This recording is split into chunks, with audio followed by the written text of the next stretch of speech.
petty revenge with great effect. Years ago, when my husband and I got married, we had a decent sized wedding that we paid for ourselves. Because we were still fairly young and not making a ton of money, I tried to save where I could. I hired local people and friends to do many things at a discounted price, and because I worked at a 4-star restaurant banquet facility, I was able to talk them into doing the wedding reception for cost. Basically, we had an amazing wedding for a very low price, however, it was still a fairly large amount per person. Somewhere between 17 to 20 per plate. Not too bad, but not cheap. Anyways, the invites go out, and after a bit, the RSVP cards start to pour in, and like I said, we ended up with over 100 plus people that would be attending. My aunt was one of those people.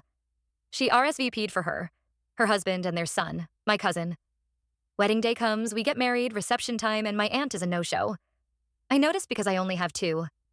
I'm irritated, but more worried something may have happened. However, the following Monday, I get a card in the mail from them with a check for $10. No apology, just signed with a small congrats statement. Nothing personal. I was so disappointed. So, I call her mother, my grandma, and I tell her what happened. She instantly says, "That doesn't even cover the cost of the meals she wasted when she didn't show up? What a cheapskate." It hadn't even crossed my mind at the time. Then she says the best thing ever. "You know, your aunt is super OCD about her checkbook. Don't cash that check. It'll drive her mad." I didn't, and it did. It also drove my narcissistic mother crazy because she got all the calls asking when I was going to cash the check. Guess she was too embarrassed by then to call me. A win. Win. The best part is I kept the check and left it inside the card. I have a habit of keeping all my cards, and every once in a while I'll pull that card out and look at that check, and it always makes me feel like the pettiest bitch alive.